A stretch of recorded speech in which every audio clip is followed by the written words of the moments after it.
another episode of Way Back Wrestling Mania. As always, I'm your host, Adam.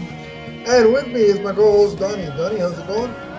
Hey, what's up, wrestling fans? It's the man whose ring runs on Fanboy Energy, the podcasting machine, the big nerd in green. It's the Emerald Enthusiast, and all of our podcasts are elite, even when they don't have to do with wrestling. But today, we do cover wrestling, and that is AEW Full Gear. Indeed. We haven't done one of these in a while, so it's nice to get back to some wrestling talk. Yes. And specifically AEW, because AEW doesn't have pay-per-views once a month. They do it the right way.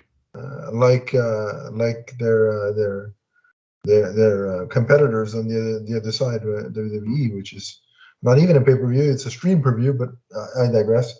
And are they gonna? Am I just question on the other side of the equation is the way they're cutting people? Are they gonna have enough people to be at their next stream per-view or pay-per-view or whatever it is?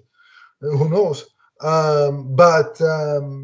There's some weird times over there on the other side of the fence. Absolutely. That's for another day when we cover a WWE event. But for now, let's talk about All Elite Wrestling's latest pay-per-view endeavor, which was Full Gear 2021. Yes. Full Gear 2021. Just some pre-match thoughts here. Lots of effective graphics and sounds. The AEW packaging is top tier. Yeah. Everything, the visuals, the sounds, everything, they're doing extremely well with that. Absolutely. So we open with Darby Allen versus MJF. And the story here was that you have the more technical and more devious MJF against the Daredevil Darby Allen. So part of this in-match narrative here we saw was that MJF hurt his knee. Yeah. And his offense from that point on seemed to exacerbate the knee problems. Whereas you had Darby Allen taking all the chances, trying everything he could to hit the big home run move that would take MJF out. So what was your impressions of some of the early parts of this match? It's very interesting because they're two stylistically different kind of performers, right? I think in terms of presentation and in-ring capability, I think MJF is the full package. I mean, he plays the perfect heel. I mean, it's just, you can't help but, I see some people in the crowd giving him the finger, and it's like, that's the natural reaction. The guy just has one of those faces that you want to give him the finger. So I think he plays that part to perfection. I like the way he was selling the knee injury. And Darby, I mean, you never know what you're going to see from that guy. And I mean, we've seen him do the technical wrestling angle, but again, his bread and butter is the high-flying, risk-taking type of deal. And no one does it or presents it quite like he does. Let me talk about just a few of the things that I liked in this match. At one point, MJF hit a tombstone pile driver on the ring apron, instantly clutched his knee, and howled in pain. I thought that was a great spot.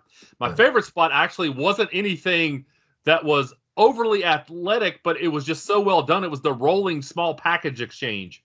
Yeah, that was fun to watch. Yeah, it reminded me a lot of Savage and Steamboat from WrestleMania 3, and sorry if we're gonna be wrestling, naming some old wrestling, stalwarts here on this podcast every once in a while. So, but eventually, if you don't know who either of those people are, what wrestling have you watched in the last 30 some odd years? Well, I fully understand that a lot of AEW fans like to boo any mention of WWE, but I'm like, you all watched it before. You know who we're talking about. Yeah, and classic WWE is a different ballgame. Right. Like, boo the current product all you want. I'm half there with you. Sure. But don't, you can't disregard that in the 80s and early 90s, WWE was the pinnacle. No pun intended to MJF's. Not the pineapple. Not the pineapple. Yeah. So I do want to mention another spot. Well, two more spots. Number one, Darby hit a coffin drop from the top rope onto the floor. Now, that was amazing to watch. I do want to say, though, I think Darby should be really careful doing something like that because there's no real way to catch himself. And I saw that and I was like, all it's going to take is for him to hit that wrong one time, So many variables that could go wrong. It's a dangerous, a dangerous move. I mean, this guy is not going to be wrestling. Let's be honest. The moves he does, at the rate he goes, I can't see him going to the age of. And again, we're going to mention somebody else from the other side, but he's not going to have a career the length of Bobby Lashley, in his 40s. Right. Bobby Lashley, with those kind of moves, ain't no way it's going to happen. So I like another spot. We saw that Wardlow and Shawn Spears tried to come out and interfere for MJF. Out comes Sting with the bat. Make sure that doesn't happen. I thought that was a proper use of Sting. And so the match kind of came to an end when MJF grabbed Darby's skateboard, brought it into the ring, and dared Darby Allin to hit him with it. He's like, hey, unleash your anger. Use the force, turn to the dark side, And so he was daring Darby to do this. Darby handed the board to the referee. The referee turns around, and that's when MJF grabbed the ring out, and he takes the big shot at Darby, and then he actually ends the match with the headlock takeover like he said he would, although it was actually the ring, obviously, the ring shot that did that. He gets the 1, 2, 3, and I like the fact, though, that MJF kind of clutched at his knee and didn't stop selling. He didn't instantly jump up and say, "Oh, I'm great now that I won the match." He still worked that part of the believability angle of this match. Even at the end of the match, he got one of the refs to help him back to the back. Exactly. Yeah. He was leaning on one of the refs as a crutch to help get back to the backstage area. Yeah. I was actually, I like the fact that he ended the match the way he said he would, even though it was the ring. He still ended with a headlock pin kind of deal. Are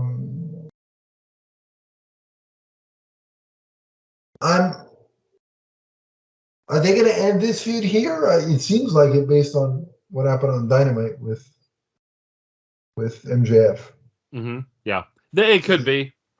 And closing thoughts here. I just want to say, you mentioned MJF being, maybe like a centerpiece 5 years down the road. I would agree. I think he's the future, and he's also one of those rare talents that can adapt his style to his opponent's style. Yeah.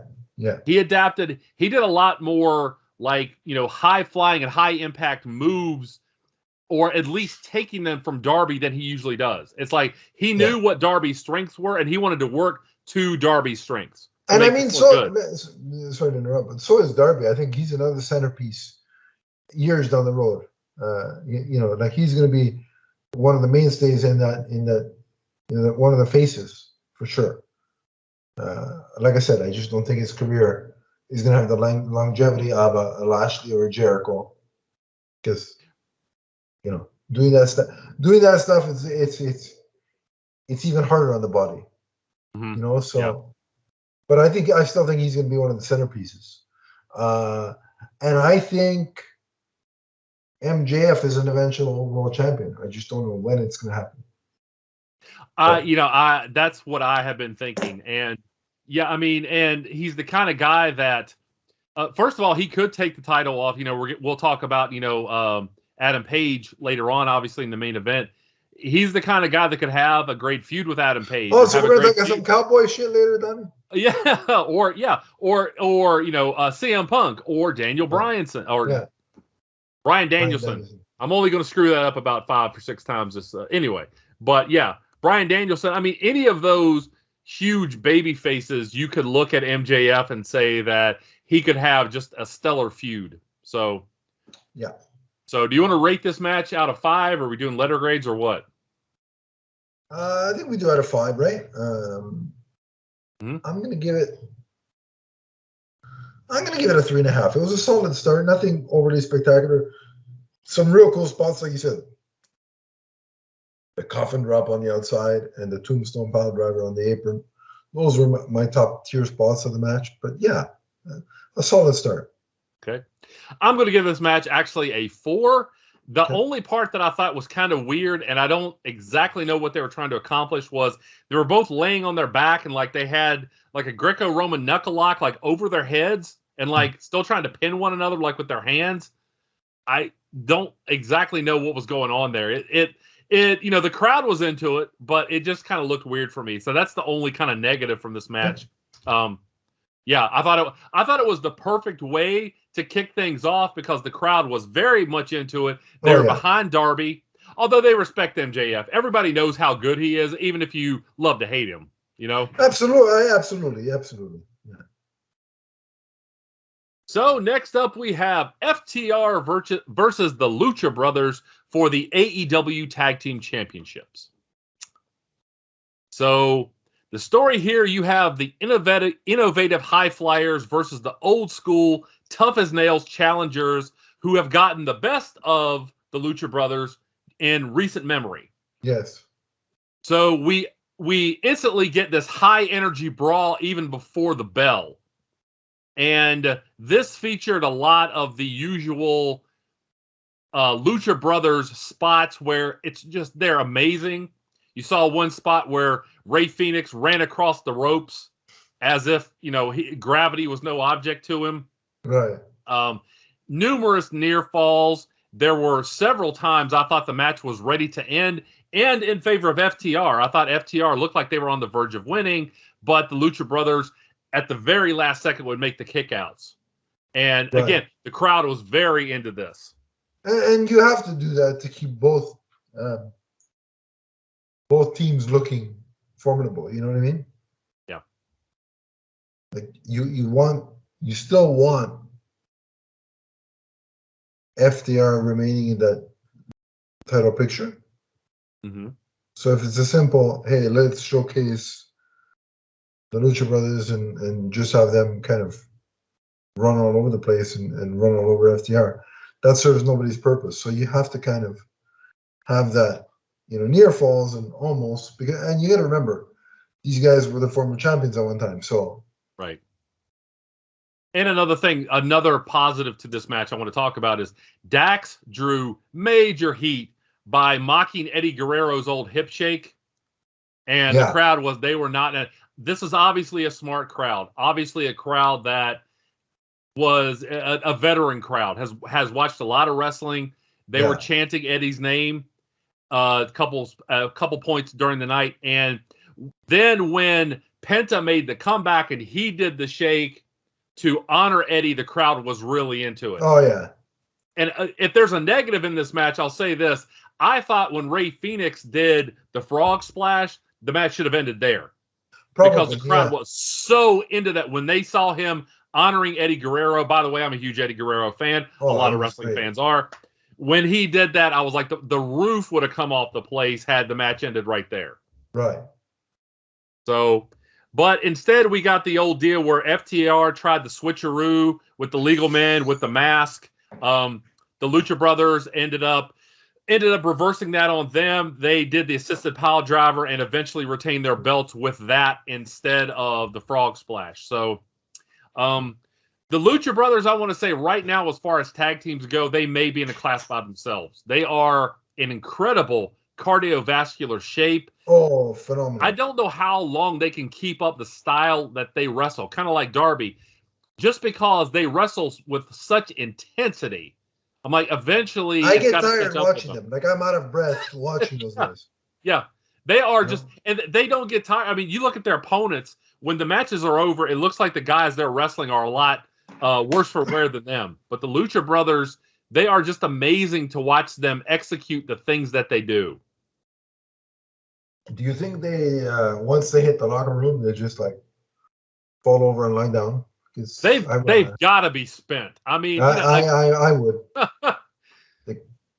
I wouldn't be if I was a performer and did what they were capable of doing, which never happened. But I'd need like a week and a half to 2 weeks off after a match like that. But again, don't expect me on the next 2 Dynamites or Rampages. Yeah. Again, it's just the only place I'm rampaging to is my bed to take a nap. Yeah.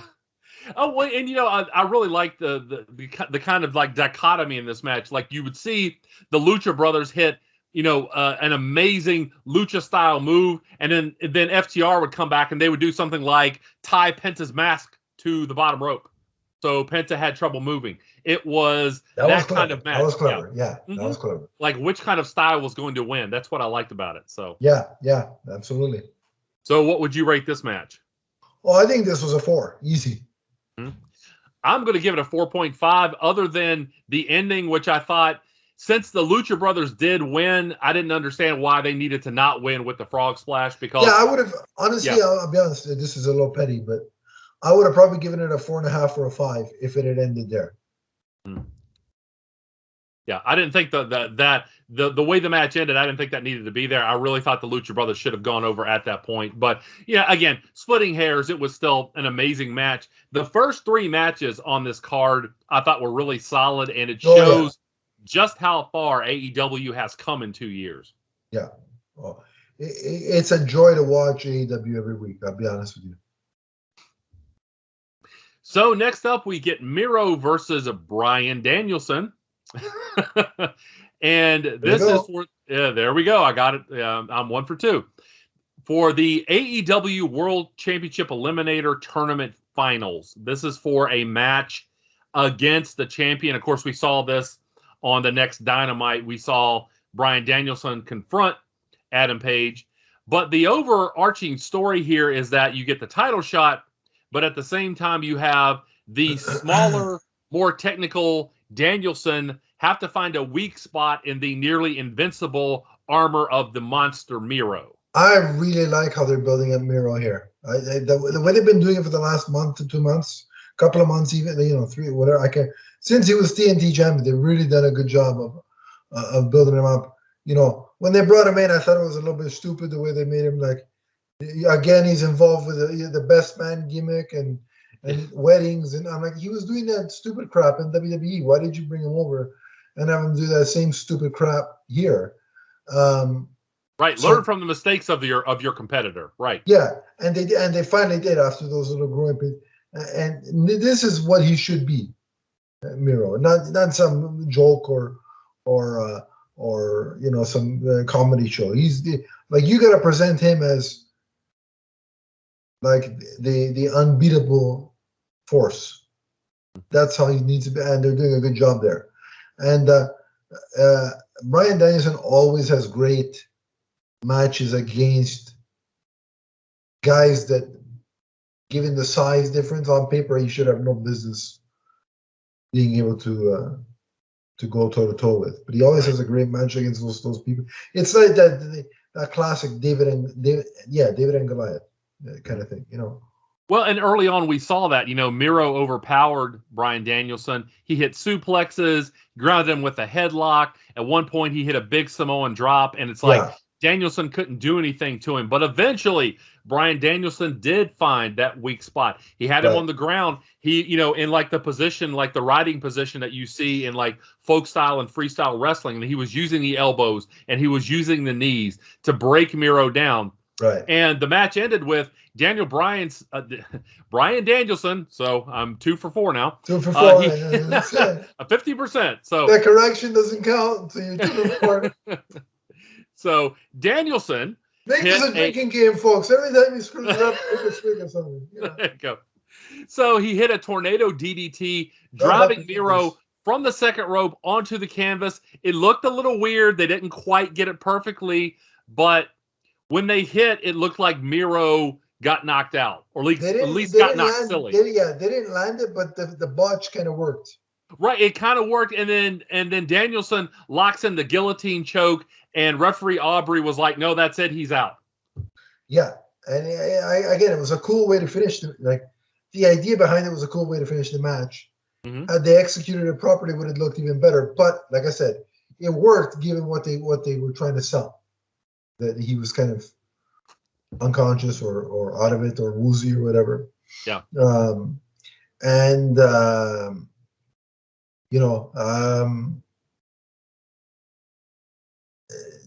and I like the way in the package before the match they presented, or they toyed with the idea of they fought many times before, and Miro's always got the better of it. Like I like that they played that up, because of course they've had battles in WWE and probably before that on the Indies, I would assume. So I like that was played up, and yeah, I like that that Danielson is on a bit of a winning streak here to start his AEW career. Spoiler for where they're going. I hope he doesn't win the belt, by the next pay-per-view, because I'd like the current champion, who we'll talk about in a bit, to have the belt for a while. So I hope he doesn't, win right away. I'm going to agree with you there. I don't think right now is the time for them to put the belt on either Danielson or CM Punk. Yeah. Let them get assimilated a little bit more to the AEW culture, so it doesn't seem like you're bringing in somebody to say, oh, our guys weren't good enough. I like the fact that the belt went from Omega to Page, because it looks like they trust what they've built over the last 2 years. So since you mentioned, why don't I save that for until after the last match? I'll throw an idea at you about how they could potentially put this up, but I'll throw the idea at you. Okay, so what would you rate this match? I really like the way they sold these guys. The way the David and Goliath aspect, the fact that at several moments throughout the match, it looked like either guy could have won. Like you weren't sure, and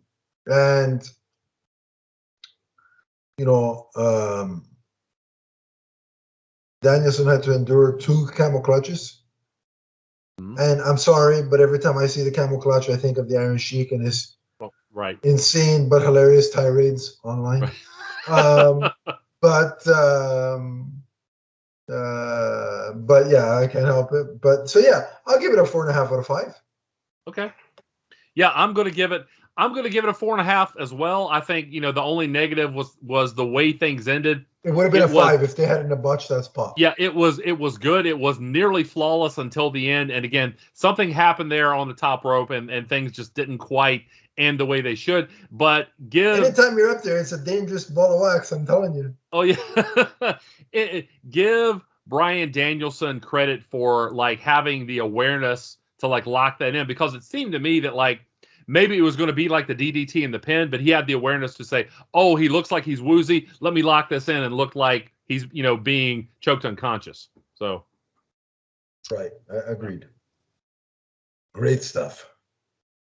So next up we have Christian Cage and Jurassic Express versus the Super Click in a Falls Count Anywhere match.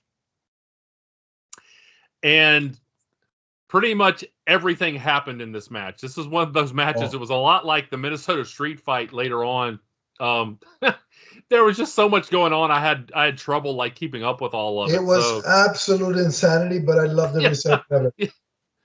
I mean, this is the kind of thing, if you're going to put a 6-man on, and a lot of people, a 6-man match usually doesn't carry the weight of a tag match or a singles match. If you're going to do it, go over the top with it like this. Donnie, I have to track back for 1 second. Go ahead. It's to the other match, because I forgot when we were talking about it.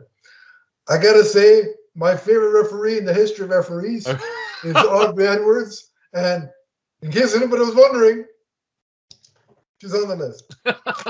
Carry on. Now you can do what you were going to do. Okay, so some of the things that happened in this match. Adam Cole tried to hit the Panama Sunrise early. Baby! I'm going to do it every time you say it. Just call him that guy, or else you're going to see me doing that every 5 minutes. So Christian, he countered. He tried to hit the kill switch early.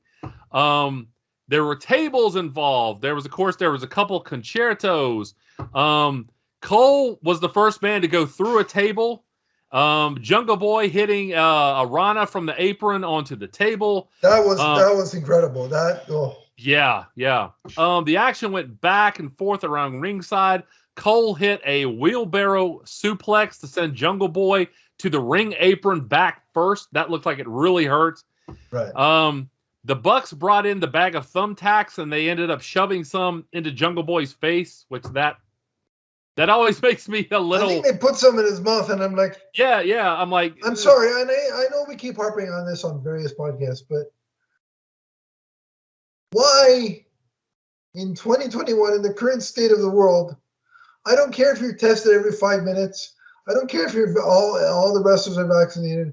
I ain't putting nothing in anybody else's mouth. Yeah. We've said the same thing about WWE with the spot where, like Edge would do that with the chair, where they're like, kicking part of the chair off. I'm like, that's the bottom of your boot.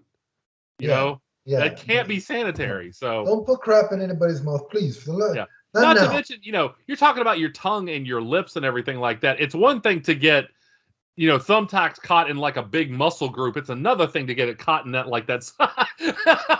it's another thing to get it caught in that soft tissue in your mouth. So no. Don't be doing that. Yeah. So Luchasaurus again, he choke slammed Cole off the ramp. He also hit a shooting star press. The match ended when Jungle Boy hit Nick Jackson with a concerto and picked up the win for his team. I'm really liking this Jungle Boy kid, Donnie. I really like him. Mm-hmm. He's one of my favorites in AEW. I think he's going to get a run with a TNT championship at some point. I would think so. He's another guy like Darby Allen where he may never be the guy, but he can be so valuable in getting the crowd behind him, and then he can get like the major heels over. Because let's be honest, the TNT title is the equivalent of the Intercontinental Championship. Let's call it what it is. So I think he should get a run with it. He's the type of that type of mold kind of performer, and I really think he deserves a shot at it and a run with it. And God bless AEW. They're actually selling me on a dinosaur man. I've gone on record and said I think Luchasaurus is one of the guys that I don't think they're using to his potential. Not that they are featuring him, and that's great. But I think there's more that they could be doing with him. Because you're saying in like a championship picture? And not necessarily for the big time belt, but having like the TNT championship or a tag title with the Jungle Boy. Him and Jungle Boy is a tag team. I can see it. You don't see guys Luchasaurus' size who are that athletic. So capitalize on it. Did you see when he did that the spinning jump there? Or maybe there's a more technical term. When they were on the walkway, and then he jumped off the walkway. Yeah, that was like for a guy that's that tall, that size, it's incredible. Yeah, you just don't get Undertaker kind of stuff. That's a good comparison. You don't get and guys. When he set up, I'm like, it's some Undertaker. Think about cowboy shit. I call that dead man shit. That's what I'm appropriating. So what would you think of this match as far as a rating goes? I had a ball with this match. Like, it was so much fun, so action-packed. It was like the summer blockbuster of wrestling matches. And I'm going to give it a 4.5 out of 5. Oh, wow. Okay. I'm going to give it a 4. There were some exchanges that I thought were a little like rushed. And this kind of match, it's always hard to keep up with everything that's going on. So I feel, some reservation about giving something like this a grade because it's so hard to see when you're sitting at home watching TV. It might be better like an experience if you were sitting in the crowd and being able to see everything at once. Yeah. So, but just a lot of fun. That kind of match is a lot of fun. So yeah. Next up, we have Cody Rhodes and Pac against Malachi Black and Andrade El Idolo. So what were your impressions of this match, like the early parts of this? They've really sold the idea that these two teams we're gonna have trouble coexisting. Yep, exactly. That was Like kind of the before the overarching. mask, Yeah. a bit before the mask, before the match, in the pre-match package, you had the commentators talking about, are these two teams going to be able to coexist? And throughout the match, you see, no, they're absolutely not going to be able to. I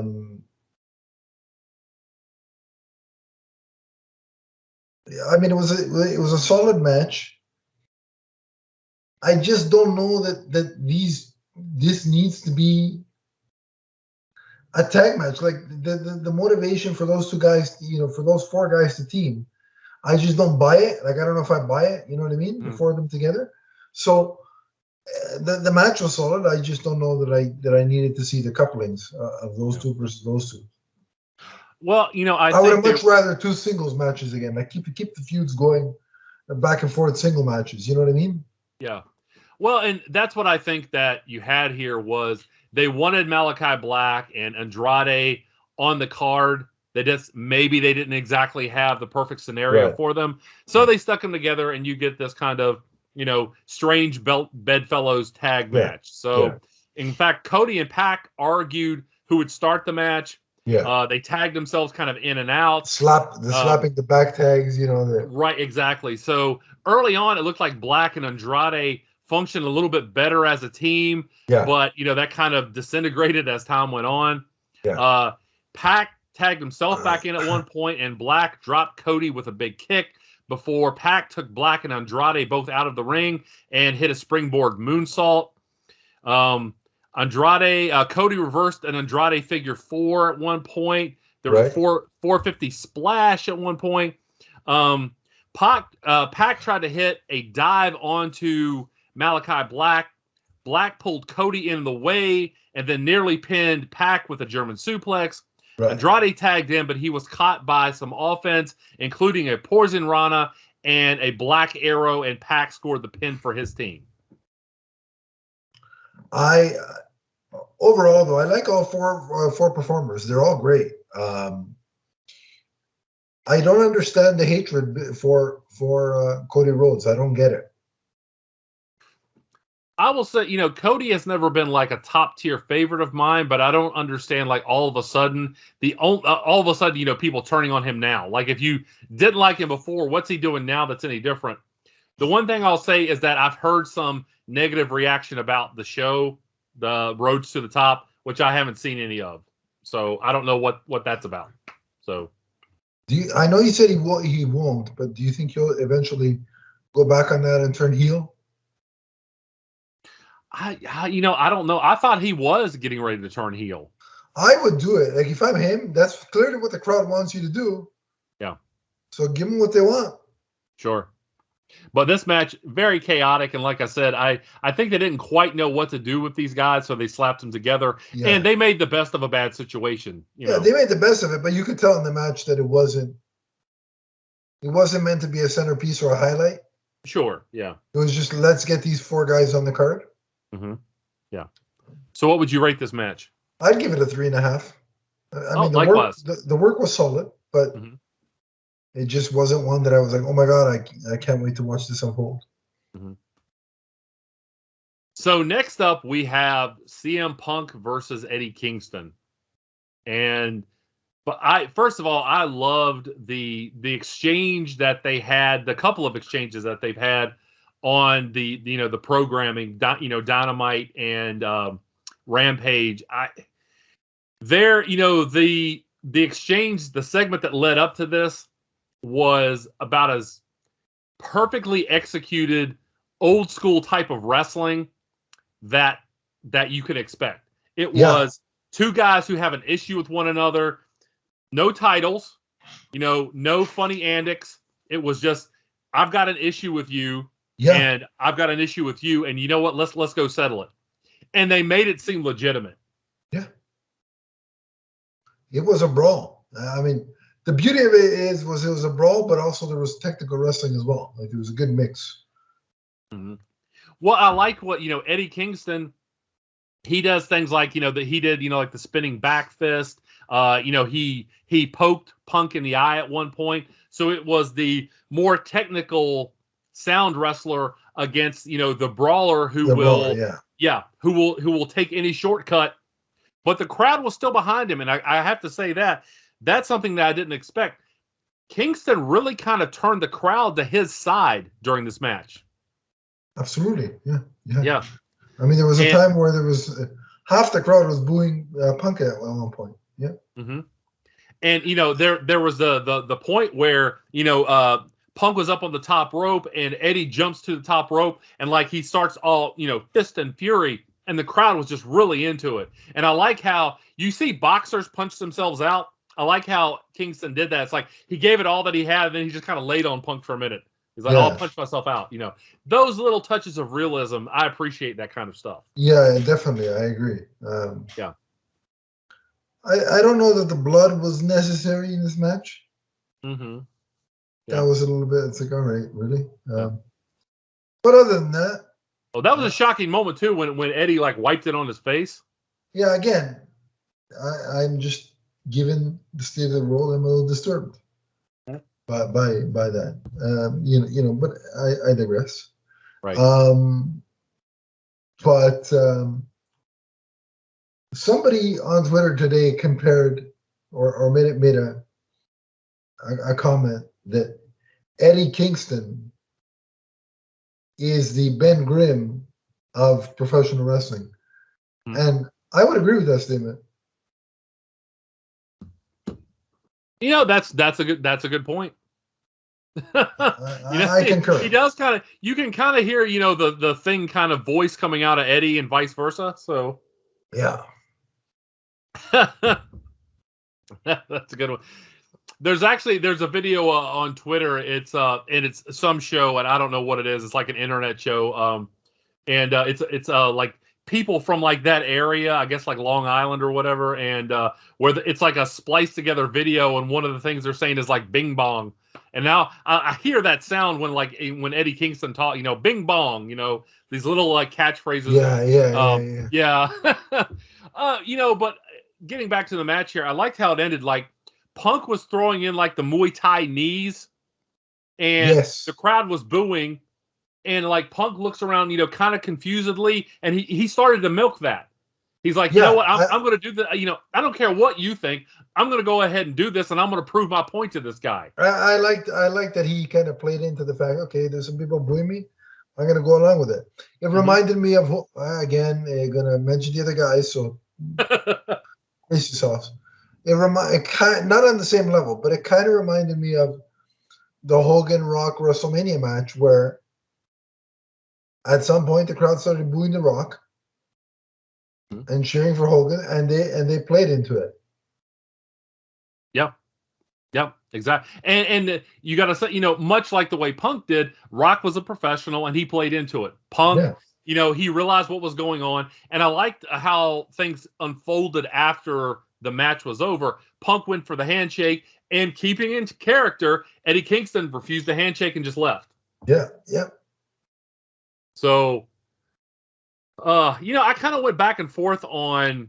There were three. Well, and the tag match was really good too, but I kind of went back and forth on this match, MJF's match, and the title match of which one was the best.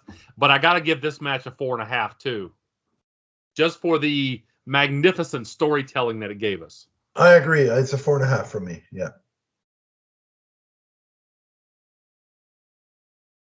So next up, we have the Inner Circle against Ethan Page, Scorpio Sky, Junior Dos Santos, Andre Arlovsky, and Dan Lambert in the Minnesota Street Fight. And I've got to say, there was a lot of, as a certain legend would say, a lot of plunder in this match, including a Prince symbol. And even as a fan, a 40-year fan of professional wrestling, I never have heard a Purple Rain chant during a match. And I was going to say, I've heard a lot of chants from these fans, but never that. Never did I think that. Never did I think the Prince symbol is going to be used as a foreign object, but here we are. I really appreciated the hockey sticks when they came out. There you go. I'm like, every time somebody hit with the stick, I was like, either, all right, 2 minutes for slashing, 2 minutes for high sticking. I was making calls like a hockey referee. But Despite my enjoyment of the Prince symbol and the hockey sticks, this match really didn't do much for me. Like, I get it. I know people want to see Dan Lambert get beat up, and that's cool and all. Yeah, that was kind of yeah. Go ahead.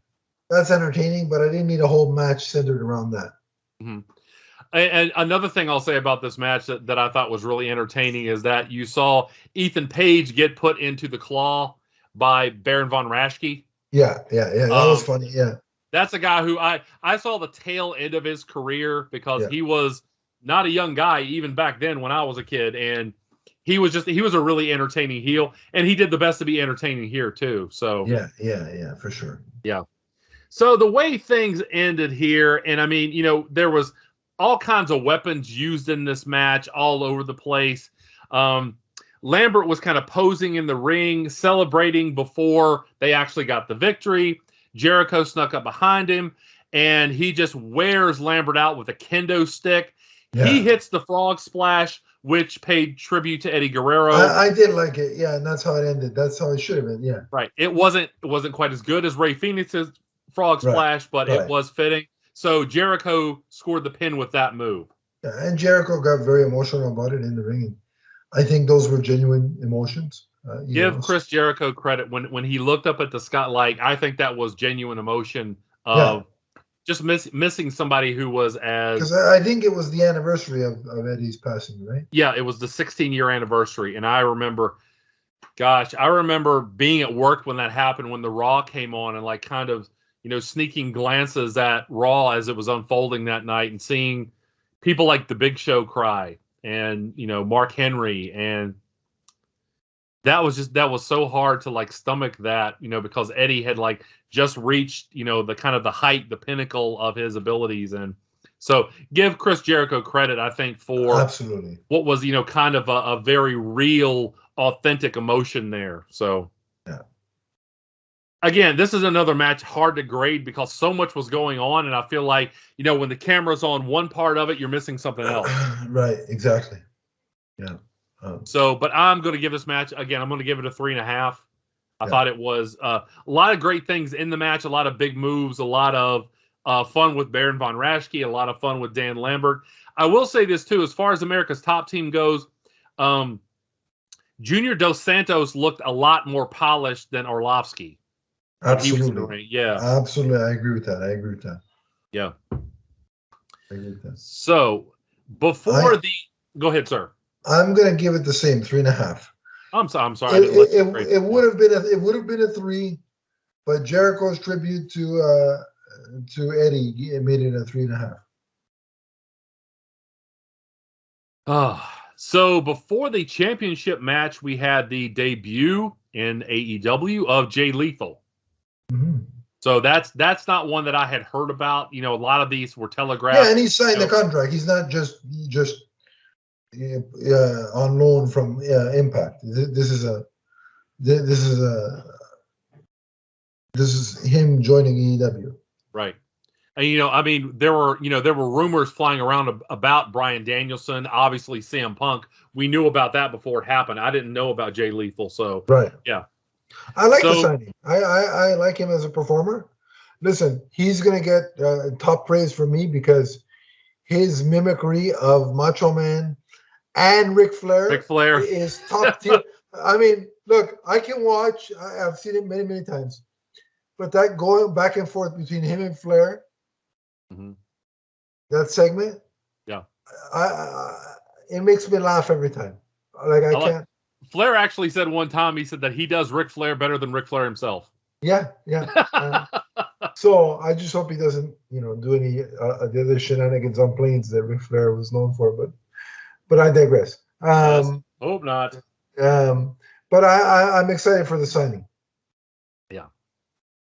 So next up, we have the much anticipated AEW World Championship, Kenny Omega versus Hangman. What about the women's match? Did I skip over the women's match? I'm sorry. I did. I'm sorry. I skipped over the women's match. So that was Britt Baker versus Ty Conti. DMD, yeah. DMD, yes. Never So- have I wanted to go to a dentist more than when I see Britt Baker on the screen. You actually can. I mean, she does take appointments down there. I hear it's not too easy to get into her. Right. But I don't know if yeah. I'd want to book down in Florida where she is. Or is Yeah. it Pittsburgh? Where is she? No, Where's she's from? down in Florida. No, she's down in Florida somewhere. Okay, Yeah. I ain't going to Florida for any reason, let alone the dentist. Exactly.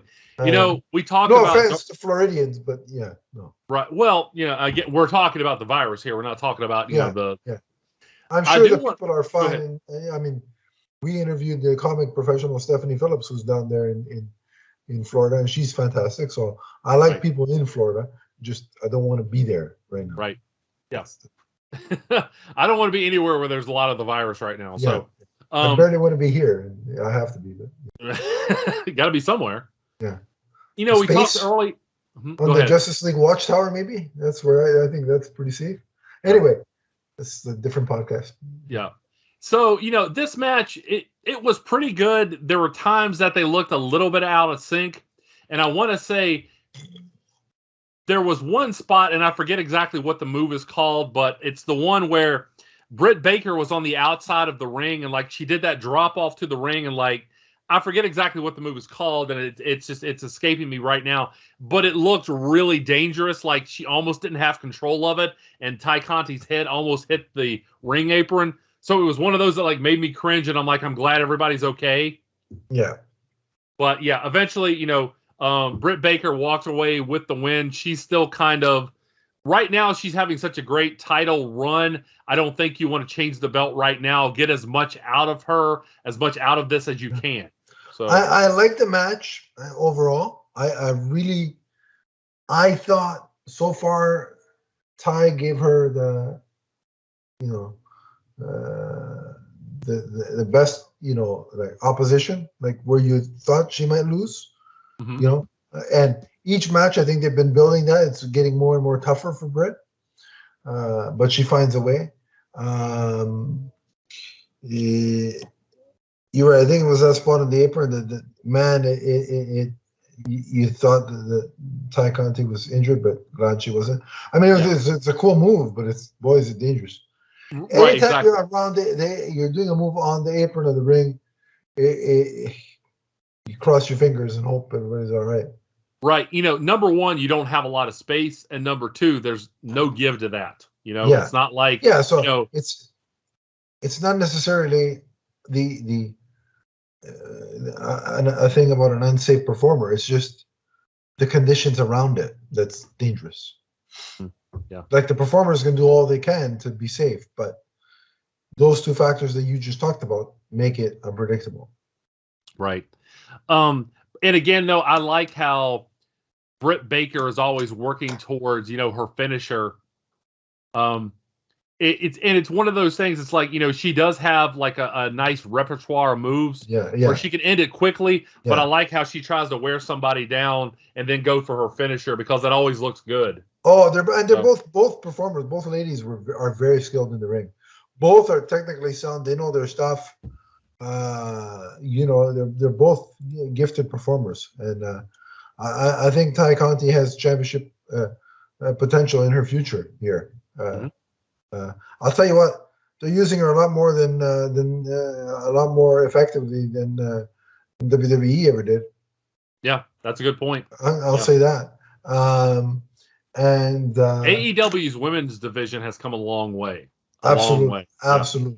Yeah. And it features a wide variety of people, not just the same four. Yeah, right.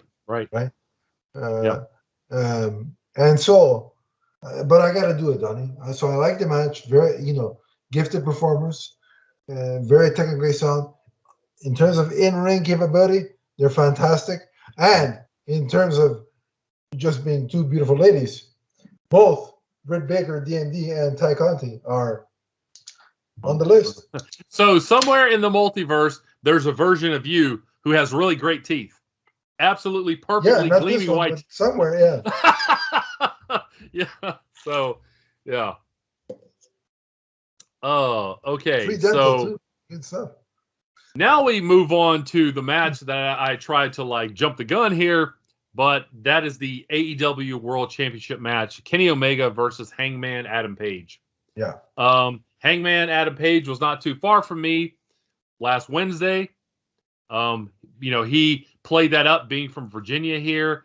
And this guy, I mean, he's really over. And I like the fact that, again, that the belt went from Kenny Omega's just very monumental reign to someone else who's not like a newcomer. Almost a full year. A full year. I like CM Punk. I'm a huge fan of his. Daniel Bryan, there I go again. 3 for Brian 5, Danielson. Donnie, 3 for 5. I think I did more than that. But both of those guys, I'm a fan of theirs, but they just arrived. I like the fact that it went to somebody who's really earned it. Yeah, and I get the sense that this was a plan. This has been in the works for a while. They wanted to pull the trigger on this sooner, but because of the virus and the fact that Adam Page stepped away for a bit, took some time off when his wife gave birth, it delayed the inevitable. But so I get the idea that this was in the planning for quite some time. Yeah. So early on, Don Callis interfered. By the way, I also like how he works with Kenny Omega. I think that has been a huge plus. He grabbed Adam Page's boot, allowing Omega to get the advantage. Yeah.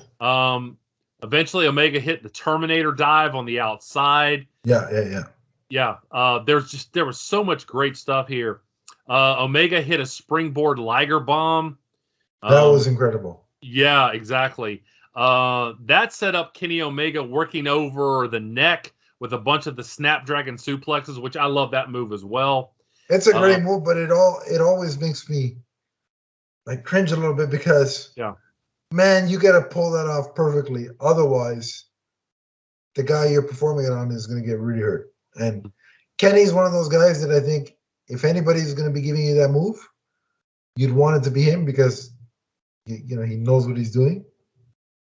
Well, just the fact that he doesn't kill people with the V trigger. I mean, there's so much force that he puts behind those knees. Yeah. It looks like it would hurt somebody, but it looks like, I mean, it doesn't. I don't think I've ever seen him like severely injure somebody with those. Right.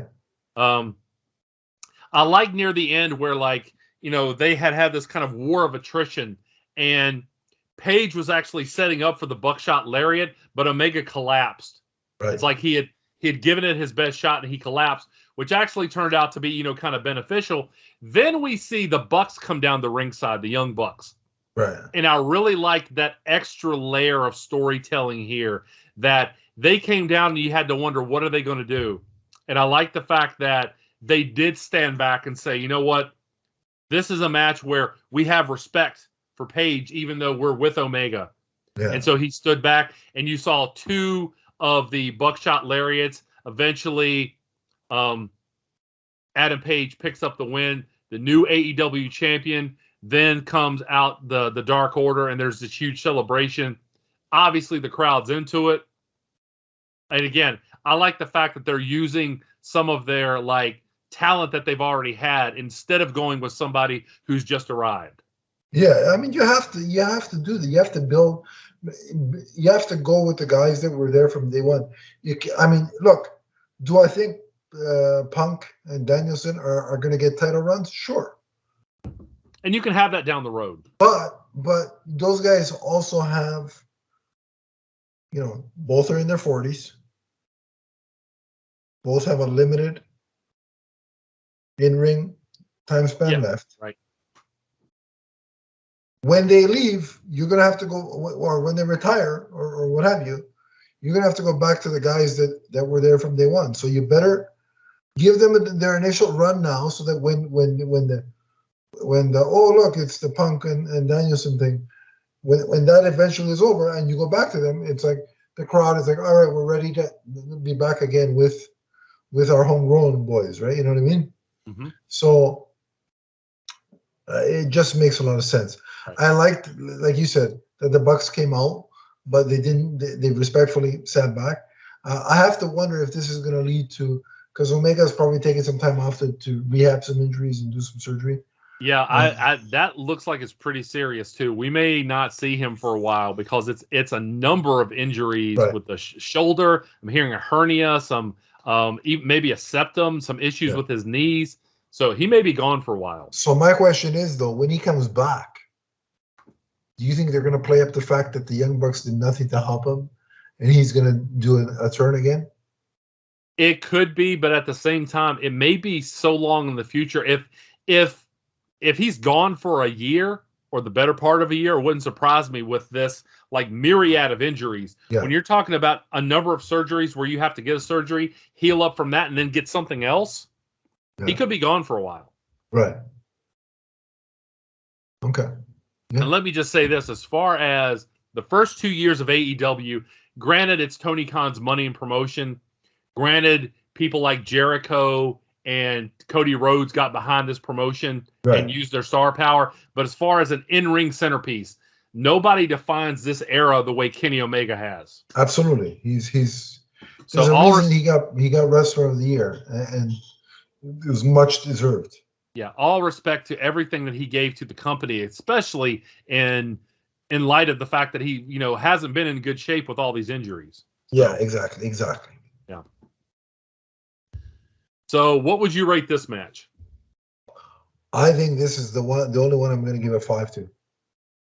Likewise. The storytelling, the in-ring work, the finish with the ref getting knocked out, and then my personal favorite, Aubrey coming down. And interceding in the match, doing her thing. I will say in the beginning, it looked like they felt each other out for just a little bit too long, and I was like, okay, guys, get to it. And when they got to it, they did so in a big way. It was really something to behold. And again, I like the way that the match ended with both drama and the athleticism of the buckshot lariat. By the way, that's one of my favorite finishers in wrestling. Yeah, I mean, think about so good. Yeah. On the surface, it's just a clothesline, but it's everything involved with the force, the speed, all of that, and it's a legitimate. It's a move that legitimately I can look at it and say, yeah, that would knock somebody out. Right. Yeah. Exactly. Yeah. So that's why it works.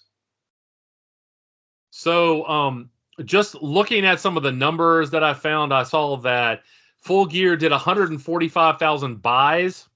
I saw that it yielded like $7 million in revenue before the split with the pay-per-view for providers.